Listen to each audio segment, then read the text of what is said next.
Hello everyone, welcome to chemistry पीडिया।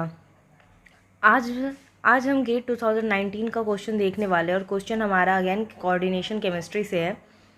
इसके पहले हम 2021 का क्वेश्चन देख चुके हैं कोऑर्डिनेशन केमिस्ट्री के। उनमें जो क्वेश्चन रह गया होगा कोऑर्डिनेशन केमिस्ट्री का, उसको आने वाले आगे वीडियोज़ में हम कर लेंगे। तो मेरा क्वेश्चंस प्रीवियस ईयर के क्वेश्चन सॉल्व करने का मोटिव बस यही है, क्योंकि अभी वीडियोस में चैप्टर से रिलेटेड टॉपिक पढ़ाया नहीं गया है, इतना टाइम अभी है नहीं, धीरे धीरे टॉपिक आता रहेगा। क्वेश्चन सॉल्व करने का बस मोटिव ये है कि क्वेश्चन को कैसे हम कम टाइम में सॉल्व कर सकें, इसको सीख सकें। अभी एग्ज़ाम आने वाला है, तो बहुत सारे स्टूडेंट जो पढ़ रहे हैं तो वो क्वेश्चंस का प्रैक्टिस कर सकते हैं। ऐसे टॉपिक ख़त्म करने में तो टाइम लग जाएगा। तो इस तरह से हम डिफरेंट एग्ज़ाम्स के क्वेश्चंस मिलते रहेंगे आपको वीडियोस पे। तो अगर आपको ये कॉन्सेप्ट अच्छा लग रहा हो और आप ऐसे वीडियोस और चाहते हैं तो हमारे चैनल को लाइक करें, सब्सक्राइब करें।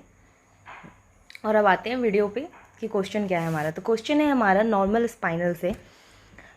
क्वेश्चन हमारा स्पाइनल का क्वेश्चन है।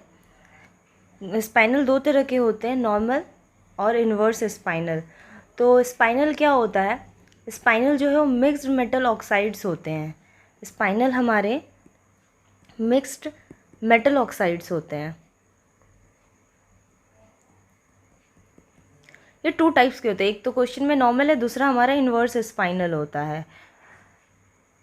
तो ये इनका इन जनरल फॉर्मूला हमारा स्पाइनल का होता है AB2O4। यही फार्मूला हमारा नॉर्मल के लिए भी होता है और जनरल फार्मूला भी यही होता है। अगर हम इन्वर्स स्पाइनल का बात करते हैं तो ये फार्मूला AOB2O3 हो जाता है। ये इन्वर्स का हो जाता है और ये हमारा नॉर्मल के लिए हो जाता है। ये तो बस थोड़ा सा इंट्रो है। अब क्वेश्चन पर आते हैं कि क्वेश्चन कैसे सॉल्व करेंगे। तो क्वेश्चन में हमारा पूछा गया है कि इसमें से नॉर्मल स्पाइनल क्या है। दो तरीका है। एक तो ये है कि हम सबका CFSC निकाल करके जो स्पाइनल हमारा CFSC का एप्लीकेशन है, तो ये जो CFSC निकाल करके पूरा मेथड फॉलो करके निकालते हैं, एक वो है। दूसरा कि हम इसे शॉर्टकट तरीके से सॉल्व कर लें। तो पहले पहला तरीका देखते हैं कि क्या मेथड है। तो एक एग्जांपल ले लेते हैं, जैसे कोबाल्ट वाला एग्जांपल लेते हैं हम। तो CFSC के थ्रू क्या है कि पहले की बात तो जो हमारा फॉर्मूला है स्पाइनल का AB2O4, इसमें जो हमारा A है उसका ऑक्सीडेशन स्टेट +2 होता है। तो A का हमारा +2 होता है, B का हमारा +3 होता है, यानी कि दोनों B +3 ऑक्सीडेशन स्टेट में है। ऑक्सीजन हमें पता है ऑक्सीजन 2- होता है, चारों ऑक्सीजन 2- है। अब यहाँ पे जो सिंगल पहचानना कैसे है कि अगर हमारा सिंगल दिया है, जो भी एलिमेंट सिंगल है वो 2+ वाले का है, जो डबल है वो 3+ वाले का है। अगर तीनों सेम होता, अगर ऐसा होता Fe3O4 मतलब 3 Fe है, तो इसमें एक आयरन हमारा 2+ वाला होगा और 2 आयरन हमारा 3+ वाला होगा, यानी कि जो ज़्यादा है उसका ऑक्सीडेशन स्टेट ज़्यादा होगा। ऐसे याद रखना में, जो ज़्यादा है उसका ऑक्सीडेशन स्टेट ज़्यादा होगा। तो अब हम लोग क्या करेंगे, ये तो हो गया क्लियर। तो अब एग्जांपल आते हैं। तो यहाँ पे A क्या है? कोबाल्ट हमारा A है, आयरन हमारा यहाँ पे B है। तो आयरन का ऑक्सीडेशन स्टेट इस जगह पे कितना हो गया? +3 हो गया। कोबाल्ट का कितना हो गया? +2 हो गया। तो हमें दोनों में ऑक्टाहेड्रल एंड टेट्राहेड्रल दोनों में हमें निकालना है oxidation state, octahedral and tetrahedral में।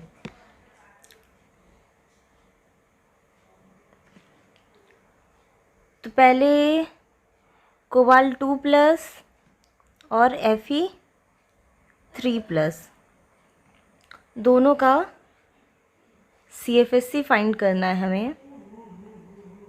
कोबाल्ट 2+ का ऑक्टाहेड्रल के केस में, और फिर इन्हीं दोनों का हमें टेट्राहेड्रल के केस में CFSC निकाल लेना है। और ये जो हमारा ऑक्सीजन है यहाँ पे O2- जो है, ये हमारा वीक लिगेंड होता है। ऑक्सीजन हमारा वीक लिगेंड होता है। तो जितने भी स्पाइनल जितने भी स्पाइनल्स के एग्जाम्पल होंगे वहाँ पे ऑक्सीजन है लिगेंड में, तो लिगेंड हमेशा वीक लिगेंड होगा। तो जब ऑक्टाहेड्रल का बात करेंगे तो हमेशा हाई स्पिन वाले हम लोग CFSC निकालेंगे। एंड टेट्राहेड्रल तो हमेशा ही हाई स्पिन होता है। मैं जितने वीडियोस बना रही हूँ सब में जब भी क्वेश्चन रिपीट आता है, कोई भी क्वेश्चन, तो उसको मैं रिपीट करती हूँ। इस चीज़ को आप नोट कर लीजिए कि टेट्राहेड्रल हमेशा ही हाई स्पिन होता है। और ऑक्टाहेड्रल में क्या हो गया, ये वीक लिगेंड है तो ये हाई स्पिन होगा। पहले की वीडियो में बता चुकी हूँ मैं कि HW से याद रखना है हमें होमवर्क से, वीक वाला हाई स्पिन है। तो जब कोबाल्ट का यहाँ पे कितना हो गया 27, यानी कि D7 का निकालना है हमें। आयरन Fe3+, तो 26 यानी कि D5 का निकालना है हमें। तो आप ये निकाल करके देख लीजिएगा CFSC कितना होगा। मैं डायरेक्ट CFSC लिख दे रही हूँ। तो कोबाल्ट 2+ यानी कि D7 का वीक लिगेंड में हाई स्पिन में हमारा CFSC निकलेगा 0.8 डेल्टा ओ। और आयरन का हमारा आएगा 0। तो टेट्राहेड्रल में कोबाल्ट का हमारा आएगा -0.54 डेल्टा ओ। और आयरन के लिए फिर आएगा 0। यहाँ पे डेल्टा T यूज़ नहीं किया है, इसको कन्वर्ट करके ऑक्टाहेड्रल फील्ड में ही हमें CFSC लाना है, तभी हम कंपेयर कर सकेंगे। तो इसके बाद देख लेते हैं एक बार, एक टेट्राहेड्रल वाला हम एक्सप्लेन कर लेते हैं। टेट्राहेड्रल का हमें ये वाला फॉर्मूला यूज़ करना है टेट्राहेड्रल के लिए। CFSC equals to -0.27 E plus 0.18 T2। ये फॉर्मूला यूज़ करना है टेट्राहेड्रल के लिए। ये डेल्टा ओ में आएगा हमारा। तो एक कोबाल्ट के लिए देख लेते हैं, D7 कोबाल्ट यानी कि D7 कोबाल्ट किस में था 2+ के लिए। तो ये हो गया हाई आएगा T2E 1 2 3 4 5 6 7। तो -0.27 इंटू ई के ई में कितने इलेक्ट्रॉन्स हैं हमारे 4 प्लस 0.18 T2 में हमारे कितने इलेक्ट्रॉन्स है 3 डेल्टा ओ। तो ये पूरा कैलकुलेशन करके हमारा आ जाएगा -1.08 प्लस 0.54 डेल्टा ओ।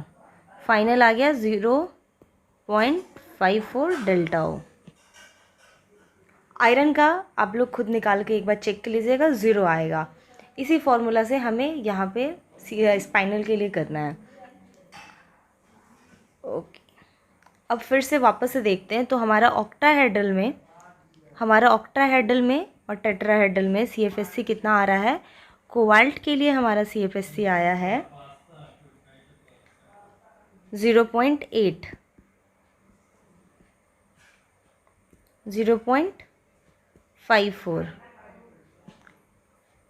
आयरन 3+ के केस में आया है हमारा 0 और 0। D5 में हमारा हमेशा CFSC 0 आएगा हाई स्पिन में। D5 में हमारा चाहे टेट्राहेड्रल को भी यहाँ हम डेल्टा ओ में ले रहे हैं, तो ऑक्टाहेड्रल फील्ड में ये हमारा 0 आएगा। अब चेक क्या करना है, चेक हमें ऑक्टाहेड्रल वाले CFSC को ही पहले करना है। अगर हमारा +2 वाला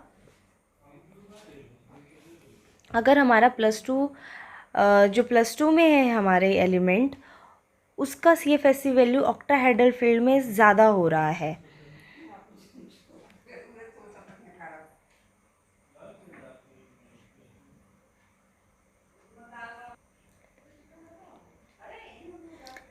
तो अगर हमारा CFSC का वैल्यू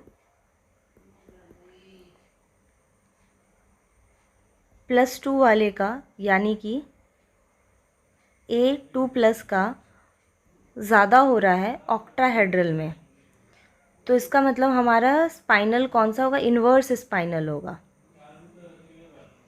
और अगर हमारा +3 यानी कि B3+ कि CFSC की वैल्यू ऑक्टाहेड्रल में सबसे ज़्यादा है तो हमारा नॉर्मल होगा। तो यहाँ पे क्या है, यहाँ पे हमारा सबसे ज़्यादा CFSC का वैल्यू क्या है, +2 का CFSC वैल्यू सबसे ज़्यादा है, +3 वाले का तो दोनों ही में 0 है, और ऑक्टाहेड्रल में ज़्यादा है टेट्राहेड्रल से। तो इन तीनों से Fe3+ ऑक्टाहेड्रल और टेट्राहेड्रल और कोबाल्ट 2+ टेट्राहेड्रल, इन तीनों से ही हमारा ऑक्टाहेड्रल के फील्ड में कोबाल्ट 2+ का CFSC का वैल्यू ज़्यादा है, मतलब फर्स्ट केस होगा कि वो इन्वर्स स्पाइनल होगा। तो ये तो हमारा आंसर नहीं होगा। तो इसी तरह हम चेक कर सकते हैं सबका, कभी भी इन्वर्स और नॉर्मल अगर स्पाइनल निकालना है तो CFSC का वैल्यू निकाल के, अगर 3 वाले प्लस का सबसे ज़्यादा होता तो फिर ये नॉर्मल स्पाइनल हो जाता। तो बाकी सबका आप निकाल कर चेक कर सकते हैं। अब हम सेकेंड मेथड देखेंगे जो कि शॉर्टकट होगा। तो शॉर्टकट मेथड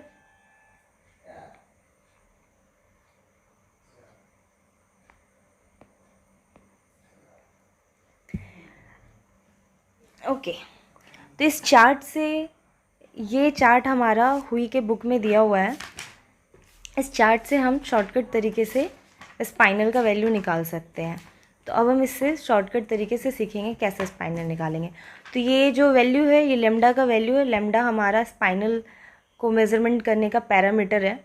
तो इस पर नहीं जाएंगे, बस इस चार्ट को हमें याद रखना है, बस इतने से चार्ट को याद रखना है, ये इम्पॉर्टेंट है। आप इसको जैसे भी याद कर लो, ज़्यादा डिफ़िकल्ट है नहीं याद रखना।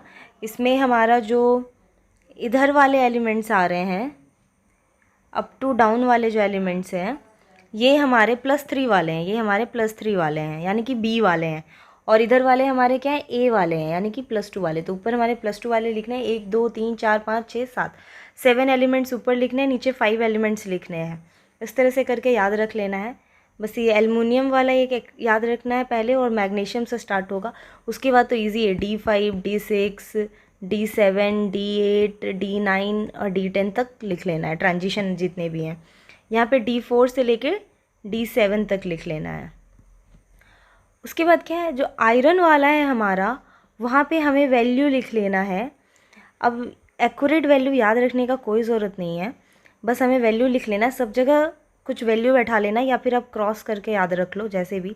तो सबको एक सेम वैल्यू दे देते, 0.5 0.1 0.5, सब 0.5 से याद रख लें। या निकल वाला, तो आयरन में, जिंक में याद रखना है, जिंक हमेशा 0 होगा। आयरन में हमें जिंक को छोड़ करके सब में वैल्यू लिख लेना है 0.5। और निकल में, निकल का स्टार्टिंग वाले में 1-2 प्रैक्टिस के बाद ये चार्ट याद हो जाएगा। इस चार्ट से हमारा टाइम बहुत सेव होता है। आप जब भी स्पाइनल का क्वेश्चन करें तो इस चार्ट को बना करके क्वेश्चन को ट्राई करें, तो आपका क्वेश्चन बहुत ही कम टाइम में सॉल्व हो जाएगा। तो अब क्वेश्चन देखते हैं। तो क्वेश्चन में हमारा 4 ऑप्शन, क्वेश्चन में 4 ऑप्शन है। एक हमारा मैग्नीशियम Fe2O4 है। तो यहाँ पे चेक करते हैं, मैग्नीशियम 2+ है, और आयरन में चेक करते हैं। तो ये रहा मैग्नीशियम, इसके नीचे जो आयरन है। तो जब भी कभी हमें कोई वैल्यू मिलेगा, अगर वैल्यू है, वैल्यू मान लेते 0.5 ही सबका, तो वो हमारा इन्वर्स होगा। और अगर 0 वैल्यू मिलेगा तो वो हमारा नॉर्मल होगा। तो यहाँ पे हमें वैल्यू मिल रहा है तो ये हमारा इन्वर्स हो गया, तो ये आंसर नहीं हुआ। फिर कोबाल्ट वाला जो हमने सॉल्व किया था वो था Fe2O4। तो कोबाल्ट देख लेते हैं, कोबाल्ट यहाँ है, आयरन यहाँ है। तो जहाँ पे भी डैश है सबको 0 मान लेना है, जहाँ पे भी डैश है सबको 0 मान लेना है। तो ये कोबाल्ट वाला हमारा क्या है, 2+ वाला, 2+ और आयरन के नीचे है हमारा। तो ये क्या हो गया, हमारा इन्वर्स हो गया, तो ये भी नहीं हो सकता। फिर ऑप्शन है हमारा जिंक वाला, zinc Fe2O4, zinc Fe2O4। Zinc हमारा कहाँ है, Zn है। Zn में तो कोई भी एलिमेंट का कॉम्बिनेशन हो तो नॉर्मल होगा। तो आयरन के साथ देख लेते हैं, ये आयरन वाला है हमारा, तो 0 है तो ये नॉर्मल है। आंसर तो यही है हमारा। बट 4th ऑप्शन क्या है उसको भी चेक कर लेते हैं हम। 4th ऑप्शन है कॉपर। ओके, तो 4th ऑप्शन है हमारा कॉपर। तो कॉपर 2+ इधर रहा, आयरन के साथ इसका वैल्यू है, तो ये हमारा इन्वर्स हो गया। तो ये टेबल याद रखना बिल्कुल डिफ़िकल्ट नहीं है, प्रैक्टिस की बात है। से याद रखें। स्टार्ट हमें मैग्नीशियम, मैग्नीज़, और उसके बाद आयरन से लेकर के जिंक तक लिखना है। 3rd वाले में हमें एल्युमिनियम, उसके बाद हमें D4 से याद रखना है और कोबाल्ट तक जाना है। सबका वैल्यू हमें 0 0 0 0 बैठा देना है। बस जब निकल आएगा तो वहाँ पे हमें क्रॉस कर लेना है, फिर 0 0 0 कर लेना है। फिर जब आयरन आएगा तो वहाँ पे हमें पूरे में क्रॉस कर लेना है आँख मूंद करके। तो जब भी क्रॉस आएगा तो वो इन्वर्स है, वैल्यू को हम इग्नोर मार देते हैं, क्रॉस आएगा तो इन्वर्स है। और जब जिंक आएगा तो जिंक में हर जगह 0 बैठा देना है। और उसके बाद फिर अगेन सब जगह हमें 0 0 0 कर देना है। तो बस याद क्या रखना है, आयरन में जिंक छोड़ के क्रॉस होगा और निकल के फर्स्ट वाले रो में, फर्स्ट वाले में हमारा क्रॉस होगा, बाकी सब 0 होगा। तो 0 वाले नॉर्मल हो गए और क्रॉस वाले हमारे इन्वर्स हो गए, तो सबको क्रॉस कर लेना है। इसके अलावे जितने भी आपको दिख रहे हैं वो सारे 0 होंगे और वो सारे नॉर्मल होंगे। अब इससे भी, इस क्वेश्चन के लिए इससे भी शॉर्टकट बात ये है कि जब भी कभी आयरन 3+ में होगा, किसी भी स्पाइनल में अगर हमारा आयरन है और वो 3+ में आ रहा है तो वो हमेशा ही इन्वर्स होगा, वो हमेशा ही इन्वर्स होगा। और जब भी किसी भी मेटल ऑक्साइड्स में, जब भी किसी भी मिक्स्ड मेटल ऑक्साइड में हमारे स्पाइनल्स में हमारे अगर जिंक आया है किसी के साथ भी, तो वो हमेशा हमारा नॉर्मल होगा।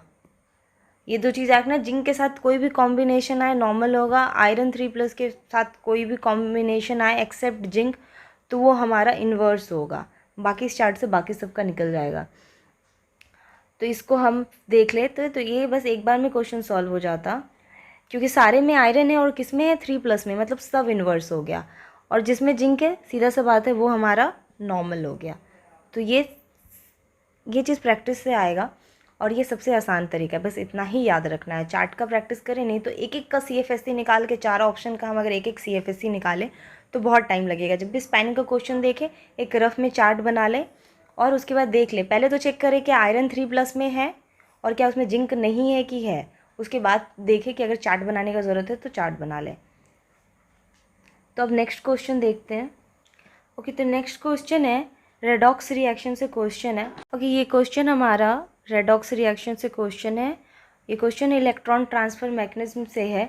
तो रेडॉक्स रिएक्शन का जो मैकेनिज्म है वो हमारा दो मैकेनिज्म होता है जो इलेक्ट्रॉन ट्रांसफ़र मैकेनिज्म से हम एक्सप्लेन करते हैं, इनर स्फीयर और आउटर स्फीयर। तो ये जो हमारा रिएक्शन दिया है ये रिएक्शन हमारा इनर स्फीयर का है, ये रिएक्शन हमारा इनर स्फीयर से है।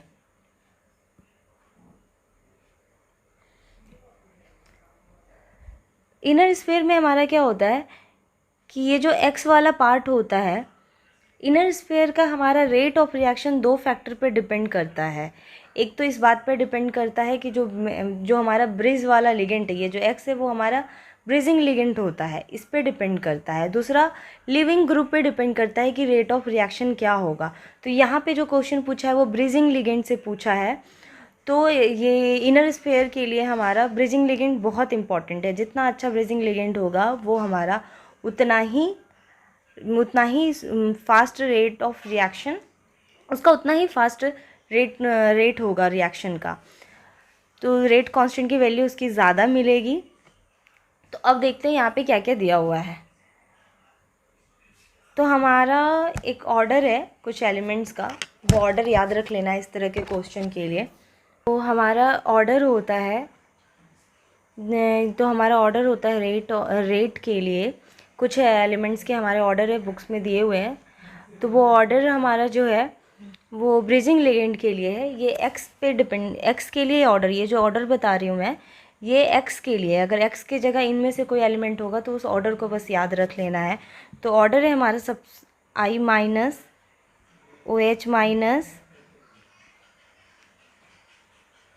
ब्रोमीन -, Cl-, Ne3, F-,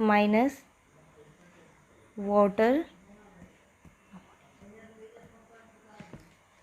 तो अगर रेट ऑफ रिएक्शन हमारा इस तरह के रिएक्शन के लिए ब्रिजिंग लिगेंड को लेकर के पूछ रहा है तो ये ऑर्डर इम्पॉर्टेंट है। इसका ये आपको हुई के पेज नंबर 5, 6, 7 पे मिल जाएगा। ऑर्डर में नहीं दिया है बट एक चार्ट दिया हुआ है, आप वहाँ से चेक कर सकते हैं।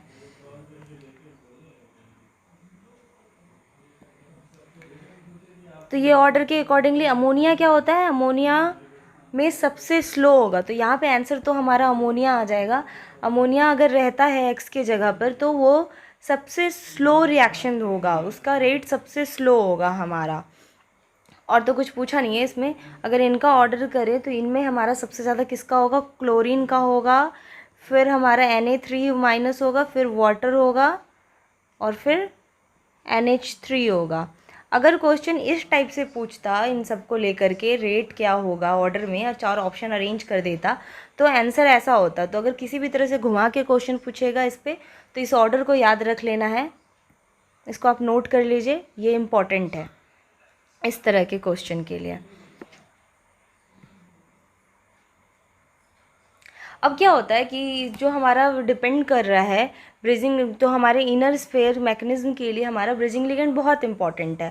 तो अमोनिया जो है वो एक ब्रीजिंग लिगेंड नहीं है, वो ब्रीजिंग लिगेंड ही नहीं है एक्चुअली। अच्छा क्या, वो ना के बराबर ब्रीजिंग की तरह काम करता है, बहुत ही कम ही जगह वो एज अ ब्रीजिंग लिगेंड काम कर सकता है। तो जनरली वो ब्रीजिंग लिगेंड नहीं है। बाकी जो जितना अच्छा ब्रीजिंग लिगेंड होगा उसका रेट उतना अच्छा होगा। ये रीज़न है कि अमोनिया की, अगर एक्स की जगह अमोनिया रहेगा तो रेट ऑफ रिएक्शन स्लो हो जाएगा हमारा। तो आज का हमारा वीडियो इसी के साथ ख़त्म होता है, और नेक्स्ट वीडियो में मिलते हैं किसी और क्वेश्चंस के साथ, हमारे गेट के या जो हमारे जैम के व्यूअर्स हैं उनके लिए जैम के क्वेश्चंस के साथ।